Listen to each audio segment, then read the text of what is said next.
Hallelujah.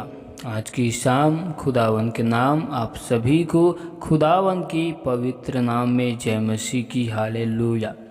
Thank you Jesus. खुदावन खुदा बादशाह के बादशाह अल्फा ओमेगा, जीवन की रोटी जीवन का जल, हम आपका धन्यवाद करते प्रभु जी। पिता परमेश्वर, हम आज के सुंदर समय में आपके निकट में आपके हंसुरी में आते प्रभु जी। हम अपने आप को आपके बलवंत और पवित्र हाथ में सौंपते, आपके लहू की बाढ़ हम कवर करते। परमेश्वर खुदा हमारे मन में, विचारों में, सोचों में, ख्यालों में, ख्वाबों में कब्जा करे और अपने लहू से हमें धोकर शुद्ध पवित्र कर। आपके जैसा कोई खुदावन है नहीं, आपके जैसा कोई परमेश्वर है नहीं। आप हमारे जीवित परमेश्वर, जिंदा खुदा हो। हम आपके नाम की तारीफ करते। पिता परमेश्वर, तुम महान खुदा, तू जीवित परमेश्वर है, तू राजाओं के राजा है प्रभु जी। पिता परमेश्वर, सुंदर समय में हम आपके जीवते वचन कलाम की ओर जाते। परमेश्वर खुदा, अपने वचनों के द्वारा होकर बोल और बातचीत कर, अपने भेद भरी बातों को हमें बता मेरे प्यार प्रभु जी, और हम पर दया कर, अनुग्रह कर। पिता परमेश्वर, हम सारी आदर महिमा गौरव जलाल आपको देते हुए पिता परमेश्वर इस दुआ को यीशु मसीह के नाम में मांगते, आमीन। हालेलुया। तो आइए हम परमेश्वर के जीवती वचन में जाते। तो आप हमारे साथ नीति वचन की किताब 3 अध्याय के 29 आयत को निकाल सकते हैं, जिसमें लिखा है, जब तेरा पड़ोसी तेरे पास बेखटकी रहता है तो उसके विरुद्ध बुरी युक्ति न बांधना। परमेश्वर का जीवित वचन कहता है कि जब हमारा पड़ोसी हमारे निकट में, हमारे आसपास रहता है, तो हमें उनकी विरुद्ध में बुरी युक्तियों को, योजनाओं को हमें नहीं बनाना है। हमें उनके विरुद्ध में छल की कल्पनाएं नहीं करना है, क्योंकि वह पड़ोसी जो हमारे निकट में रहता है, वह हम पर विश्वास करते हुए हमारे पड़ोस में, निकट में रहता है, क्योंकि वह हम पर विश्वास करता है। उसने हम पर विश्वास करते हुए हमारे निकट में अपने आप को सुरक्षित महसूस करते हुए वह रहना चाहता है। इसी वजह से वह हमारे निकट में, हमारे सामने वह अच्छे से रहता है। और परमेश्वर का वचन कहते कि हमें उसके विरुद्ध में अकारण कोई योजना, कोई युक्ति हमको बनाना नहीं है। और परमेश्वर का वचन आगे कहता है, जिस मनुष्य ने तुझसे बुरा व्यवहार न किया हो, उससे अकारण मुकदमा खड़ा ना करना। क्योंकि जब हमारा पड़ोसी हमारे निकट में रहता है और उन्होंने हमारे विरुद्ध में कोई बुरा व्यवहार, बुरे आचरण नहीं किए हैं, तो हमें भी उनसे अकारण किसी भी बातों के लिए बेवजह उन्हें हमें नुकसान नहीं पहुंचाना है, ना ही उनके साथ हमें अकारण झगड़ा को उत्पन्न करना है। हमें अपने पड़ोसी के साथ, मेल के साथ, मिलाप के साथ अच्छी रीति से रहना है, क्योंकि परमेश्वर का एक और वचन कहता है, लेव व्यवस्था की किताब आप हमारे साथ निकाल सकते 19 अध्याय के 13 आयत, जिसमें लिखा है, तुम अपने पड़ोसी को ना लूटना, ना ही उसकी किसी वस्तु को जबरदस्ती छीनना। भाड़े पर लाए गए किसी मजदूर की मजदूरी तुम्हारे पास रात से सुबह तक रखी ना रह जाए। हालेलुया। परमेश्वर का जीवित वचन कहता है कि हमें अपने पड़ोसी को नहीं लूटना है, ना ही उसके किसी वस्तु को जबरदस्ती छीनना है, क्योंकि हमें किसी भी मनुष्य के लिए बुरी योजना, बुरी युक्ति नहीं बनाना है। हमें उनसे छल की बातें नहीं करना है, क्योंकि वह हम पर विश्वास करता है। हालेलुया। और तीसरी बात, बिना वजह की हमें अपने जीवन में मुसीबतों को नहीं लाना है। और चौथी बात, अपने पड़ोसी को लूटना नहीं है। और हम परमेश्वर के एक और वचनों को देखते हैं। पहला तीमुथियुस की किताब 6 अध्याय के 18 आयत में लिखा है, और भलाई करे और भले कामों में धनी बने और उदार और सहायता देने में तत्पर हो। हमें अपने पड़ोसियों के साथ निरंतर भलाई को करते रहना है और भले काम के लिए हमें धनी बनते जाना है। और उदारता के साथ हमें हर एक मनुष्य की सहायता करने के लिए निरंतर हमें तत्पर रहना है। और हम परमेश्वर के आगे और वचनों को देखते हैं। हालेलुया। नीति वचन 6 अध्याय की 14 आयत में देखते हैं, जिसमें लिखा है, उसके मन में उलट फेर की बातें रहती, वह लगातार बुराई गढ़ता है और झगड़ा रगड़ा उत्पन्न करता है। हालेलुया। जो बुरा व्यक्ति होता है, जो अधर्मी होता है, वह हर एक मनुष्य के लिए अपने मन की हृदय में, अपने विचार में निरंतर बुरी युक्तियों को सोचता रहता है तथा निरंतर ही अपने मन में झगड़े लड़ाई को उत्पन्न करते रहता है। हमें परमेश्वर का वचन कहता है कि अपने मनों में हमेशा मेल की बातें करनी है। परमेश्वर का एक और वचन निकालते, भजन संहिता की किताब 35 अध्याय के 20 आयत में लिखा है, क्योंकि वे मेल की बातें नहीं बोलते, परंतु देश में जो चुपचाप रहते हैं उनके विरुद्ध छल की कल्पनाएं करते हैं।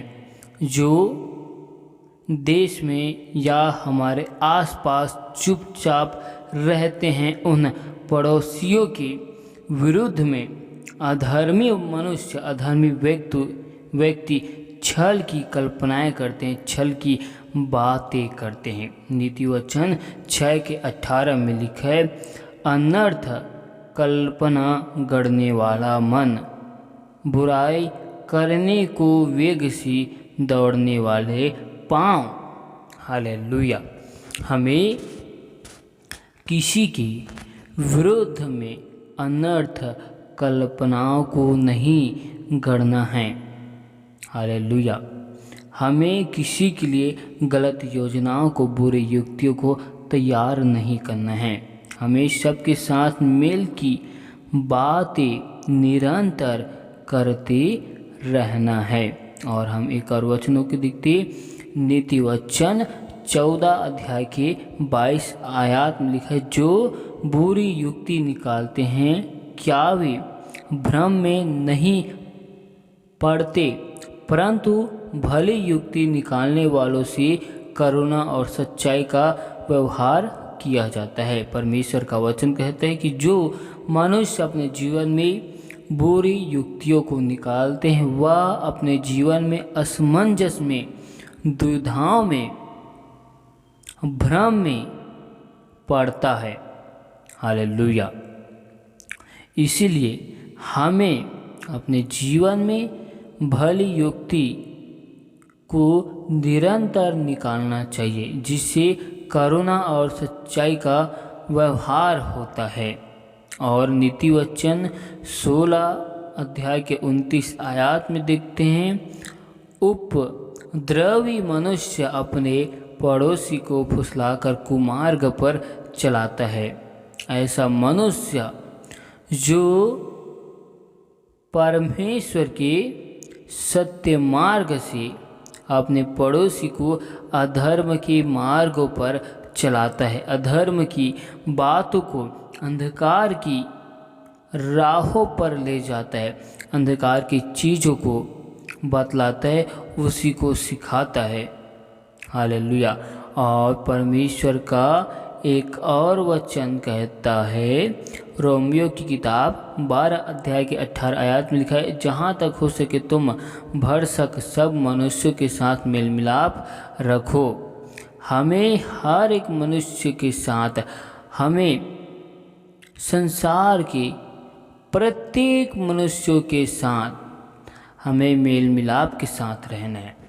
हालेलुया। परमेश्वर का जीवित वचन सिखाता है, पहली बात, हमें अपने जीवन में किसी भी मनुष्य के लिए बुरी योजनाओं को, बुरी युक्तियों को, छल की कल्पनाएं नहीं करना है।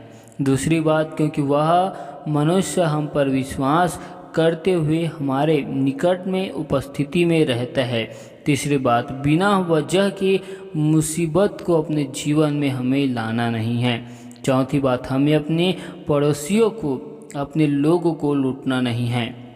पांचवी बात, हमें उदारता व सहायता करने में निरंतर तत्पर रहना चाहिए। छठी बात, हमें सब मनुष्यों के साथ मेल की बातें करना है। सातवीं बात, हमें असमंजस में, भ्रम में नहीं पड़ना है। आठवीं बात, गलत मार्गों पर हमें नहीं चलना है और ना ही हमें और लोगों को गलत मार्ग में चलने की शिक्षा देना है, चलने की आज्ञा देना है।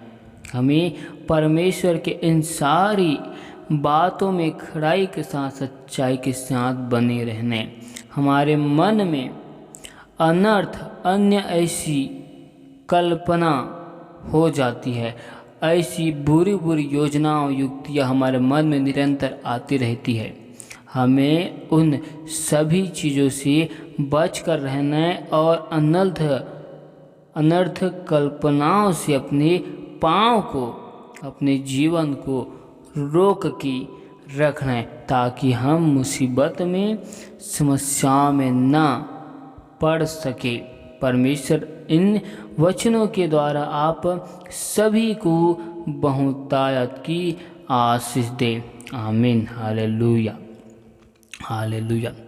Thank you Jesus, thank you Jesus. खुदावंद, खुदा, बादशाह के बादशाह, अब्बा परमेश्वर, हम आपके नाम की महिमा करते, आपकी तारीफ करते, आपकी स्तुति करते, प्रशंसा करते हैं। तो मेरे महान खुदा, जीवित परमेश्वर, राजाओं के राजा, मुक्तिदाता, सर्वशक्तिमान मेरे परमेश्वर और प्रभु जी, हम आपकी तारीफ करते, आपकी स्तुति करते, प्रशंसा करते, बड़ाई करते। तो मेरे महान खुदा, जीवित परमेश्वर, राजाओं के राजा, मुक्तिदाता, सर्वशक्तिमान परमेश्वर की परमेश्वर, हम आपके नाम की महिमा करते। तो मेरे महान खुदा, जीवित परमेश्वर, राजाओं के राजा, सर्वशक्तिमान, बादशाहों के बादशाह, हम आपकी तारीफ करते।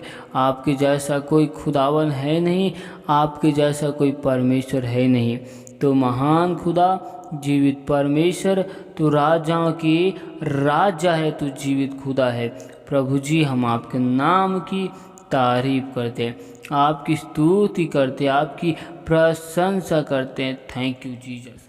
पिता परमेश्वर, जिन भाई बहनों ने विश्वास के साथ हमें विनतियों को, निवेदनों को, रिक्वेस्ट को भेजे, प्रभु जी, उन सभी के जीवन में आपकी अपरंपार की आशीष की घोषणा करते हैं।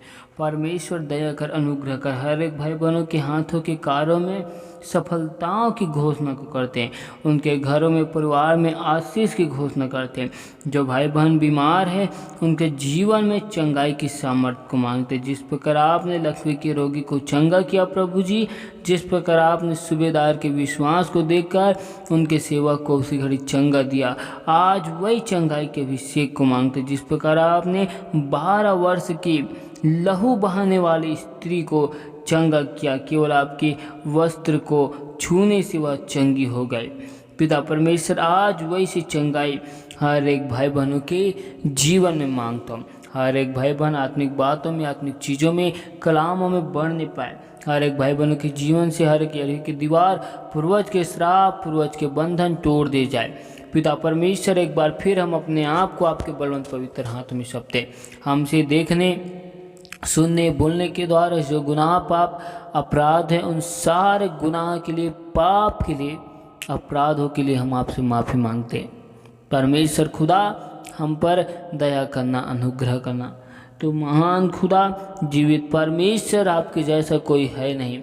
तो ही जिंदा खुदा और जिंदा परमेश्वर है। तू राजाओं के राजा है, तू सर्वशक्तिमान परमेश्वर हो। दया कर, हर एक भाई बहन की आत्मिक आँख खुल जाए प्रभु जी, आत्मिक मन, आत्मिक हृदय यीशु मसीह के नाम में खुलने पाए। आपके सत्य नाम की गवाही के लिए, सच्चाई के लिए पिता परमेश्वर, आपने अपने लहू के दाम को देकर हम सबों को खरीदा। पिता परमेश्वर, हमारे जीवन से आपके नाम की महिमा होने पाए। पिता परमेश्वर, हर एक भाई बहनों को बहुतायत की आशीष दे प्रभु जी। पिता परमेश्वर, जो भाई बहन निरंतर विश्वास के साथ विनतियों को, रिक्वेस्ट को लेकर आते, पिता परमेश्वर, उन्हें आपके चरणों के निकट, आपके हंसुरे में लगते हैं। पिता परमेश्वर, उन पर दया कर, उन पर आपकी अपरंपार की आशीष की, चंगाई की हम घोषणा करते। दया कर, अनुग्रह कर। तो महान खुदा, जीवित परमेश्वर, तो राजाओं के राजा है। आपने हमें सुंदर समय में, सुंदर से वक्त में आपने अपने निकट में लेकर आया। मेरे प्यारे प्रभु जी, हम धन्यवाद करते, आपकी तारीफ, आपकी इबादत, आपका धन्यवाद करते। तेरे जैसा कोई है नहीं, तो महान खुदा है। पिता परमेश्वर, जो भाई बहनों का मन परमेश्वर से भटक कर संसार की ओर लग चुका है, आज खुदावन हर एक भाई बहन के मन को, हृदय को परिवर्तन कर, उलझाने वाली, भरमाने वाली सारे अंधकार की शक्तियों को, हर एक दुष्ट आत्मा के सारे बंधनों को यहोवा परमेश्वर तेरी अग्नि से हम जला देते। हर एक भाई बहन के जीवन में आपके नाम की महिमा को मांगते। दया कर, अनुग्रह कर। पिता परमेश्वर, धन्यवाद देते, सारी आदर, महिमा, गौरव, जलाल आपको देते हुए इस दुआ को यीशु मसीह के नाम में मांगते। आमीन।